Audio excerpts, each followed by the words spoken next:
هي احنا هنبدأ 8 و5 لحد ما الناس ما تدخل، تمام.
مساء الخير يا شباب.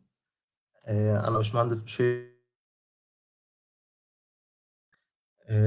شغال ويب ديفلوبر بقالي سنتين، تمام. آه، وشغال فرونت اند وباك اند مع بعض. بروفيشنال اوف فرونت اند. هنشتغل النهارده في تراك السي اس اس مع بعض، وهنكمل مع بعض للاخر لغايه الرياكت. آه، اشتغلت فتره في اكس وير كومباني، لو حد يسمع عنها.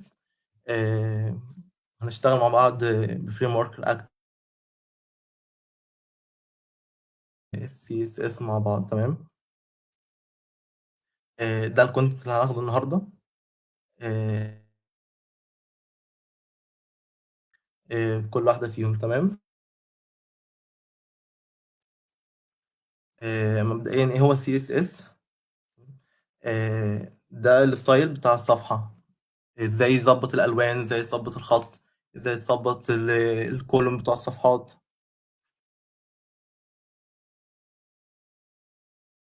هو الديزاين بتاع الصفحه، تمام.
انا اسف.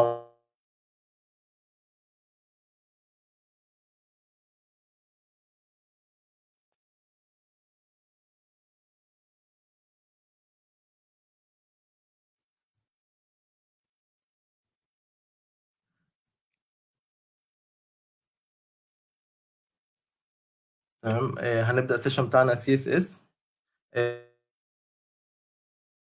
في النت، بس انا بحاول اظبطها على قد ما اقدر. تمام. كنا بنقول ان سي اس اس ده هو الستايل بتاع صفحه الويب سايت عامه. تمام. زي ما هو موجود في الاندرويد موجود في الاي او اس. لكل فيلد في حاجه شبيهه بالسي اس اس، هي بتظبط الديزاين، اذا كان الوان، اذا كان الفونت، اذا كان الصور، تظبيط الصور، اليو اي عامه.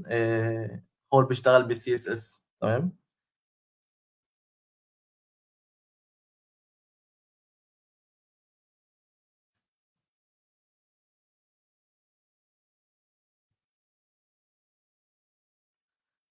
ده الكونتنت بتاع التراك بتاعنا اللي هنشتغل عليه النهارده. هو بسيط وسيشن سهل.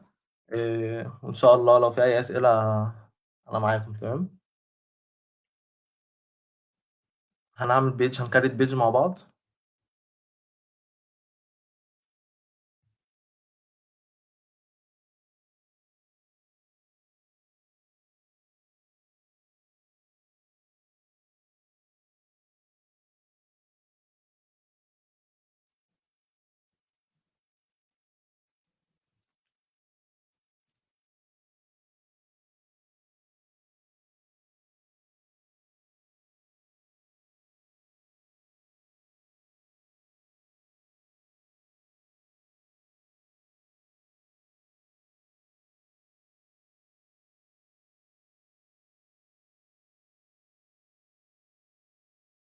دي صفحه HTML عاديه جدا. تمام.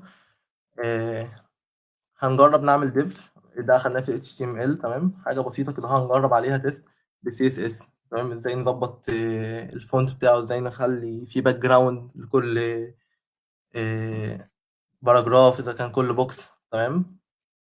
فليكن مثلا هديله كلاس بوكس. تمام. هنا في الديزاين هديله ويتس.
انا هنا كنت بكريت صفحه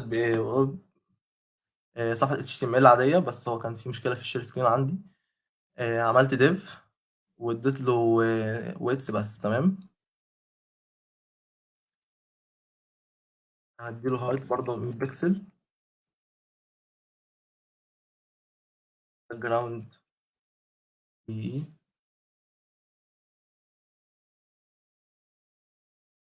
بوردر.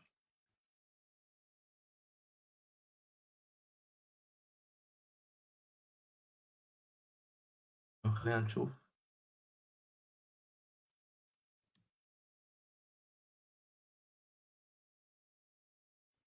تمام، زي ما انتم شايفين ادي ده الديزاين اللي احنا كنا عاملينه، بوكس عادي وادينا له باك جراوند.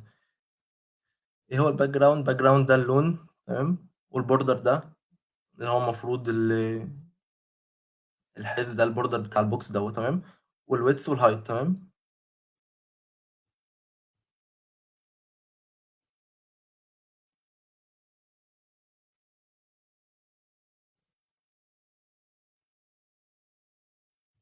نفترض ان عندنا كذا بوكس،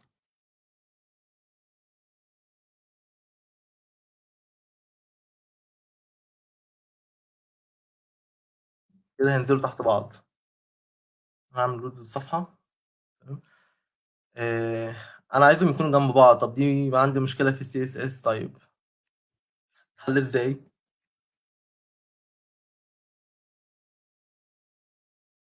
ديسبلاي فليكس.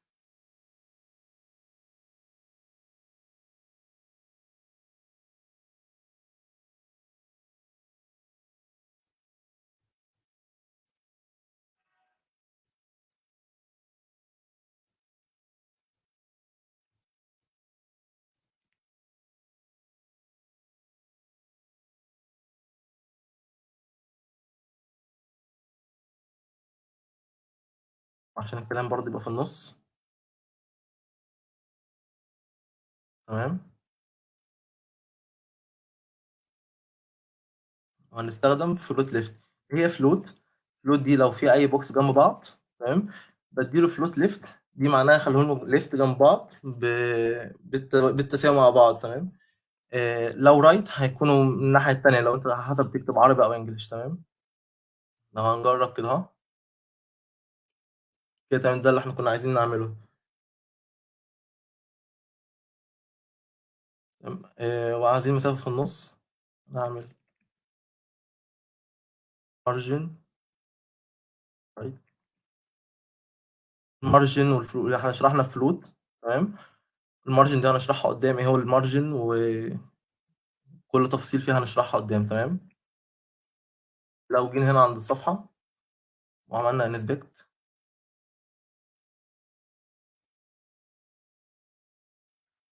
ده بوكس 1 واخد كل الستايل ده، الويدث 100 والهايت 100. لو ده اللي خفيناه هيظهر، تمام، هياخد على قد مساحة الكلمة بس، تمام، زي ما هو زي ما انتوا شايفين دلوقتي.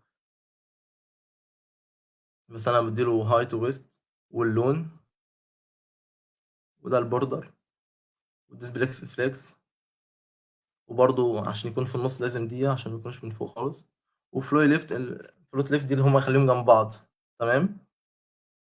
تمام. ما عملتش الروت فعشان كده ما ظهرتش مارجن رايت.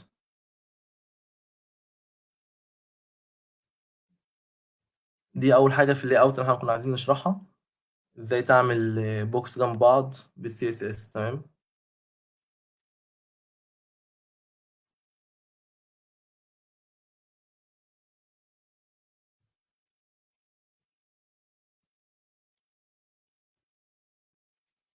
آه، في كذا حاجه قلت لك عشان شرحنا الهايت والويدث، تمام. في باننج هنشرح هنا في السلايد احسن، في الصفحه اكتر. ايه الفرق في مارجن؟ احنا قلنا المارجن ده اللي عملنا بيه مساحه بين المسافه بين كل بوكس والتاني، تمام. طب البادنج، احنا كده في حاجتين عايزين نقارن بينهم، البادنج والمارجن. البوردر احنا شرحناه اللي هو الاسود ده.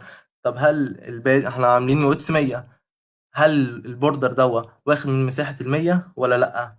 يعني أنا لو جيت عملت البوردر 10، أو عشان يبان أكتر خليها 50، ياخد من مساحة ال100 ولا يطلع بره؟ أو هيطلع بره، هيتخن، تمام. يعني جوه واخد مساحة ال100 كاملين، وهنا 50 وهنا 50، تمام. دي حاجة كنت عايز أقولها لكم لحسن في حد يفكر إن هو ياخد من مساحة البوكس نفسه، تمام. إيه هو بقى المارجن والفلوت والبادنج؟ المارجن المسافة بين كل بوكس، تمام. البادنج المساحة بين البوكس واللي جوه. يعني لو هنشرح هنا أهو في اكزامبل هنا اهو، ده مثال بسيط. وهنشوفه في الانسبكت في البراوزر نفسه. بيقول لك ادي لو ده بوكس، ده الويدث بتاعه وده الهايت بتاعه، تمام. البادنج بيكون المسافة بين الكلمة من جوه وبين البوردر من بره، الحز بتاع الستايل من فوق، تمام. يعني لو هنيجي هنا نشتغل، لو هنلغي الويدث والهايت، تمام، هو كده مفيش مساحة. لو كترت دي خليتها مثلا 100، يبقى في مسافة بين كل بوكس. بس الكلمة مزنوقة جدا. طب ايه الحل طيب؟ لا، في حاجة اسمها بادنج، تمام. لو هنقول مثلا 10 بكسل، ده هياخد من كل الاتجاهات 10 بكسل، في مسافة من كل يمين تحت فوق شمال 10 بكسل، تمام. إيه، وبرضه زي ما في هنا مارجن وفي مارجن رايت، في بادنج وبادنج رايت وتوب وبوتوم وفلوت وليفت، تمام. يعني ممكن اقول ليفت 20 بكسل، او خليها مش 20 بكسل، ونلغي دي. احنا بنجرب مع بعض. هو كده ولا فوق ولا تحت ولا شمال ولا يمين واخد، هو واخد بس الليفت، تمام، 20 بكسل. لو هنجرب مثلا على المارجن مثلا، لو عايزين نخليها توب،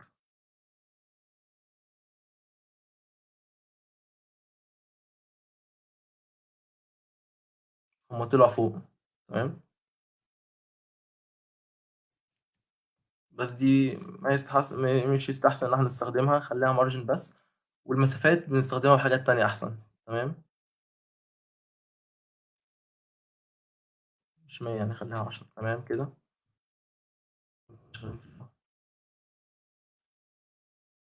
ده بالنسبة البادنج والمارجن والهايت والويدث والبادنج والبوردر والمارجن. أعتقد كلام واضح، تمام. في البوردر، أنا عايز أشرح حاجة بس معلش. فيها بياخد 3 اتريبيوت. أول حاجة ده السايز بتاعه بالبيكسل، والسوليد. في كذا حاجة غير السوليد. لو احنا عايزين نجرب مثلا،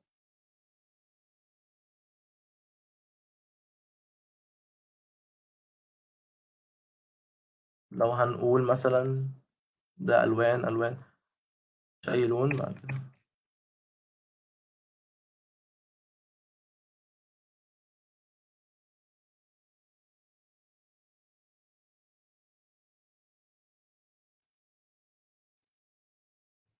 متاخد اللون بس عشان تكونوا شايفين، ده درجة وده درجة، تمام. بس لو عملناها سوليد بيكون كله درجة واحدة. دي فرق يعني، هو مش سوليد، دي مش كلمة ثابتة. سوليد دي ممكن يكون مثلا منقط، ممكن نعمل بوردر منقط، ممكن يكون خط من فوق بس خط من تحت، تمام، وهكذا. نرجعها زي ما كانت. برضه طالما في مارجن توب ومارجن بوتوم وفي ليفت توب وبوتوم، ممكن هنا برضه نجرب مثلا لو عملنا ليفت، نجرب مثلا هل في اختلاف في الاوتبوت. هو ما عملش غير في الليفت بس، تمام. يعني إحنا ممكن نتحكم في كل الزوايا بتاعته، إذا كان من فوق أو تحت يمين شمال. كله ده ممكن نعرف نتحكم فيه.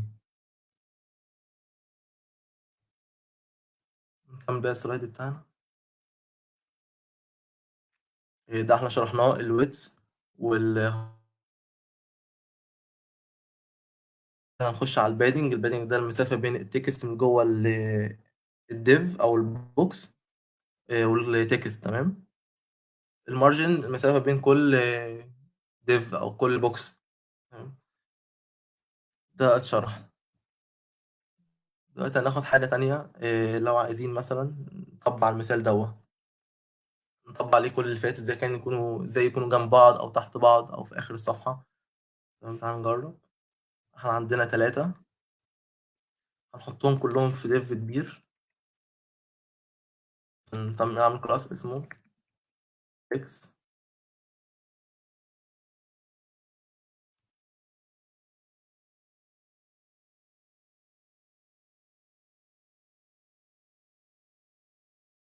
تمام. احنا هنا كنا بنقول ايه في الاول؟ بنقول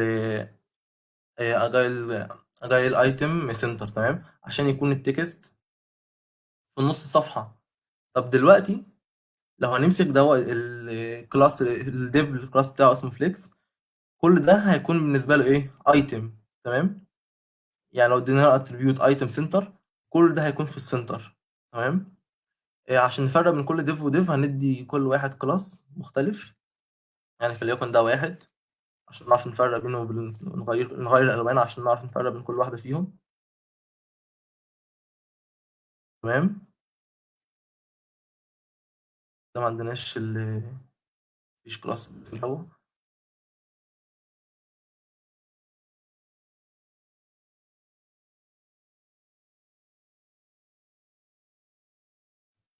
عشان ده.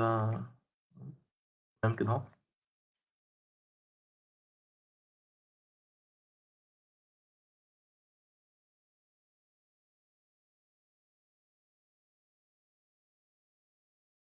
نكرر نفس مرة تانية.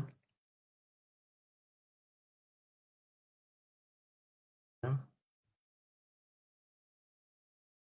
ده 2 دي، فليكن ده بلو، ده جرين. نجرب. وكده هيكونوا جنب تحت بعض. احنا مدهمش ستايل.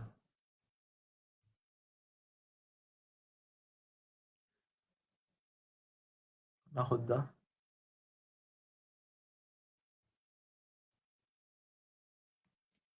معلش انا اسف، ده في الباك جراوند.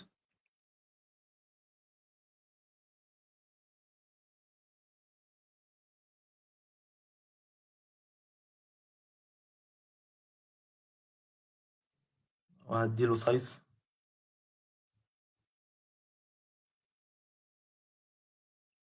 فين؟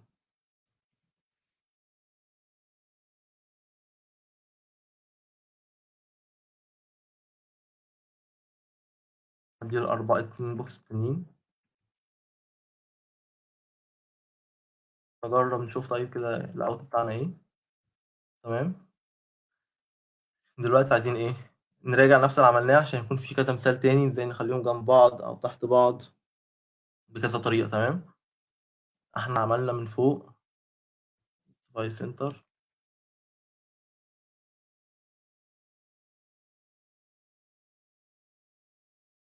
ديسبلاي فليكس. عندنا ممكن نستخدم الكلاس بتاعنا احنا عاملينه اللي هو بيهم كلهم. الديسبلاي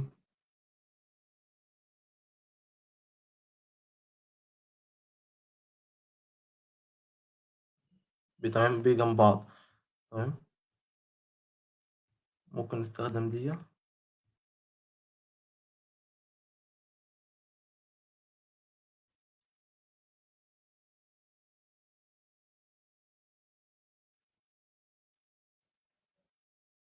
تمام. كده أول خطوة عملناها. إيه، احنا عايزين نخليهم تحت بعض، احنا ده عملناه. تمام. لو عايزين نخليهم جنب بعض، هنا هو ده برضه احنا عملناه. تمام. ايه تاني ممكن نجربه مثلا؟ عاوزينه في الآخر. هعمل ايه؟ نقول justify int. جرب.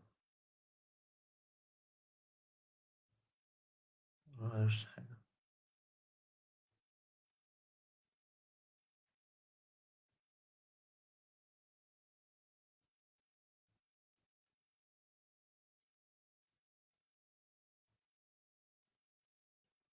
وديسبلاي فليكس.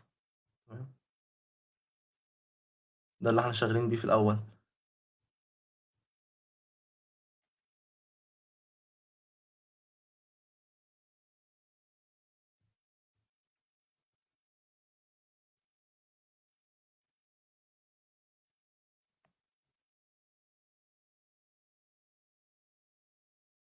وهنا اديله بوردر اختلافات. تمام. واحنا عملناهم ده. تمام. نفس اللي احنا عاملينه هنا فليكس تمام. وفي 3 بوكس ومديو ديسبلاي فليكس. ده احنا برضه عاملينه تمام انهم بيجوا جنب بعض تمام. عشان نخليهم في الاخر المفروض نعملهم ايه، ده مثلا ده لو عايزينه في النص تمام. هنعمل جاستيفايد كونتنت سنتر، ده مش هيكون هنا اهو، ده المفروض يكون في النص تمام.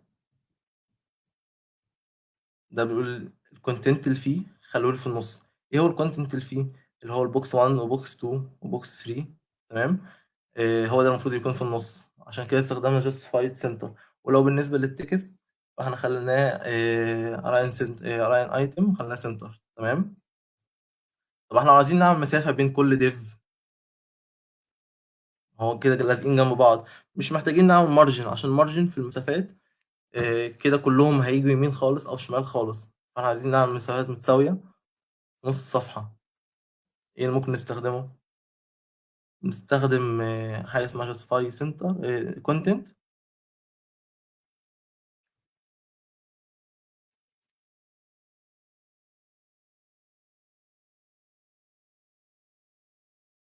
space array.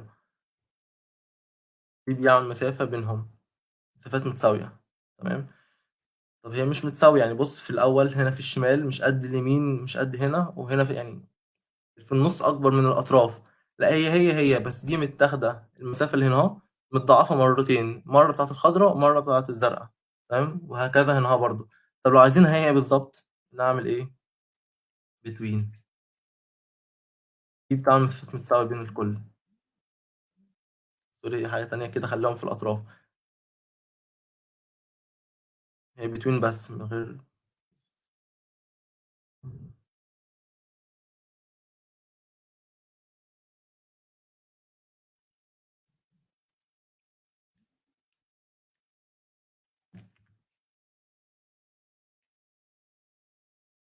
أكتر من حاجة بس.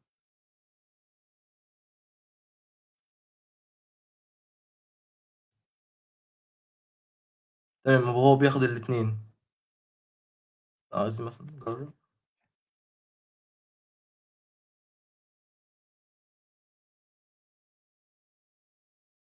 يبقى هو كده دي اخد ايه مسافات متساويه.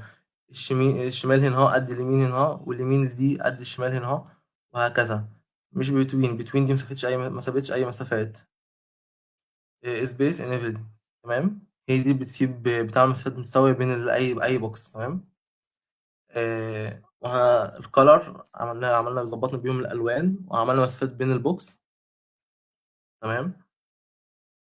آه، حاجه تانية في السلايد عايزين ناخدها، دي نخليهم من تحت. هي دي مش هنحتاجها يعني لو عايزين نعملها، عشان هي مش كاملة المعلومة كده أو مش بنستخدمها بالطريقة دي. بنستخدم هنا هو حاجة اسمها position salute تمام. نيجي هنا هو نستخدم مثلا 0 هيك ايه تنزل من تحت منها.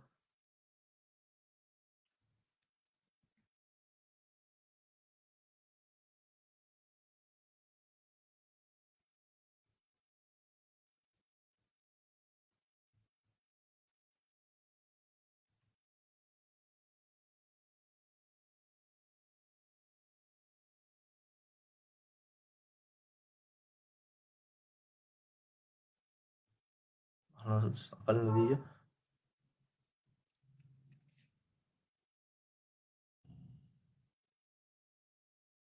تمام. هو ده اللي انا كنت عايز اظبطه، ان هو ازاي اخليها من تحت، وهكذا الباقي. يعني انا لو خليت دي كده اهو، لو سبت دي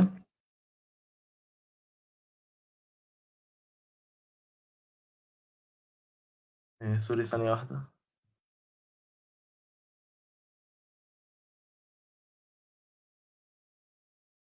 يكونوا المفروض عايزهم يكونوا زي جنب بعض.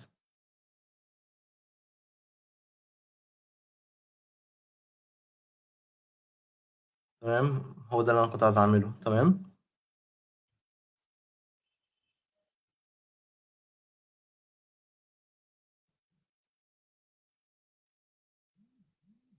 تمام. دي حاجة تانية كنت عايز اظبطها لكم. لو انا عايز اخليهم في سنتر طيب. قول الاين سنتر. اهي دي مش هتبان هنا هو، عشان كلهم واخدين نفس الحجم. انا عايز بس ارجع اخليهم كلهم جنب بعض.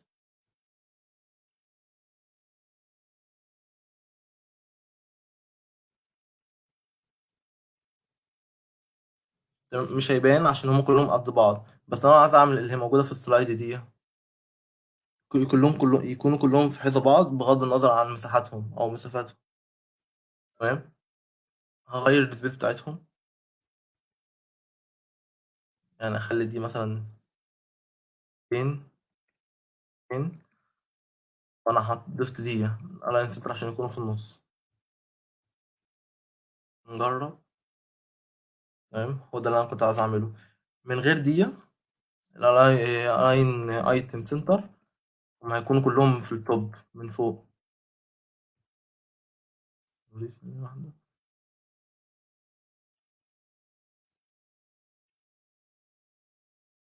اه، انا ضايفها هنا برضه. اعملها مرتين. تمام. هو ده اللي قصدي عليه. خلينا واحدة بس. تمام، هي دي اللي بتخليهم في النص بغض النظر عن مسافتهم. يعني مثلا لو عندنا بوكس وفيه كلام كتير احنا مش عارفين قد ايه، مش هنعرف نظبط السايز بتاعه، نخليه في النص. بتظبط في الحتة دي. لاين ايتم. تمام. في السنتر.